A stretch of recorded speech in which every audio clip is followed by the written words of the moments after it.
What if you could trade places with someone you love to truly understand their struggles? That's the powerful question behind Running Up That Hill by Kate Bush, a timeless art rock masterpiece that defied its era and, decades later, conquered the charts again thanks to Stranger Things. But what made this track so hypnotic and otherworldly? Let's dive into the story behind it and recreate the magic in my studio.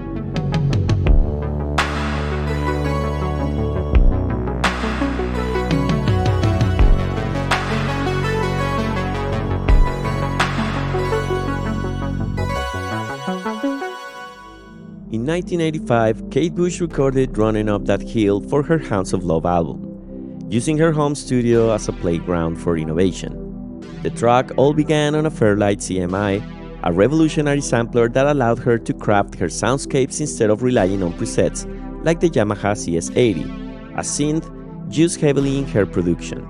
She said, "I just found this sound that I thought was a brilliant sound for the riff, and I knew I wanted a military drone-like atmosphere that would surround it all." Kate worked with her collaborator Del Palmer to program the drum machine to achieve that drone-like atmosphere. She recalls, "I asked Del to set a lean pattern.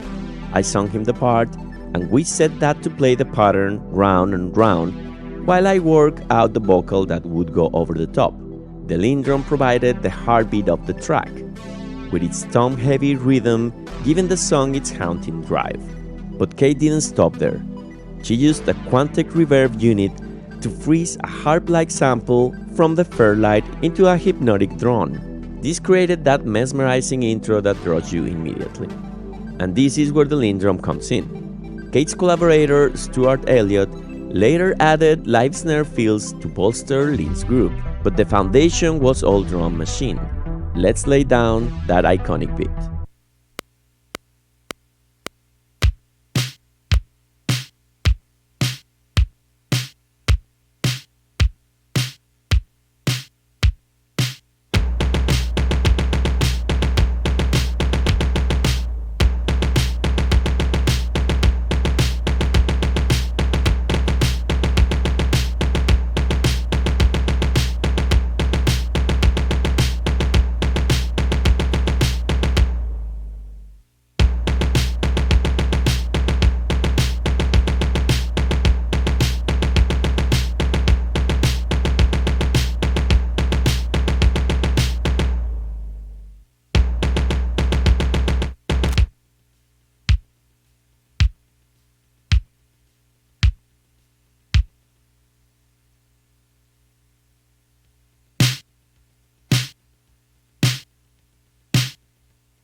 Once the rhythm was in place, Kate layered her vocals, putting emotion into every lyric.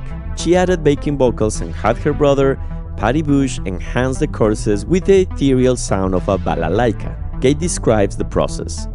That pulled some bass down that was very much in there, with the toms to emphasize that rhythmic feel. I put some freak-out voices over it all, and all I needed was a guitar to finally build it. Kate's genius wasn't just in the instruments she used, but in her ability to create depth and warmth. She passed the track through her 8-track recorder to achieve that signature analog vibe. I'm going to do the same, recording my recreation into the Tascam Porta Studio to capture that vintage warmth. You can download the CMI Fairlight as a pay what you wish.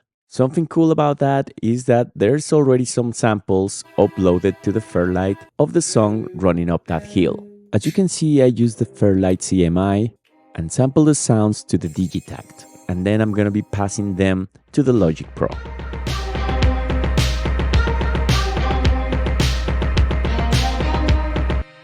Now to refine the track, I'm using some plugins from Logic Pro and some others that I downloaded for free. I am using also the Valhalla plugins that you can download for free in their website. I'm going to leave the link in the description of this video. I am also using the Quantec reverb that is actually included in the new version of Logic Pro.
I'm gonna pass the final mix to the Tascam 424 and from the 24 to Logic Pro to hear the final results.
It's no wonder this track has stood the test of time, resonating with new generations almost 40 years later.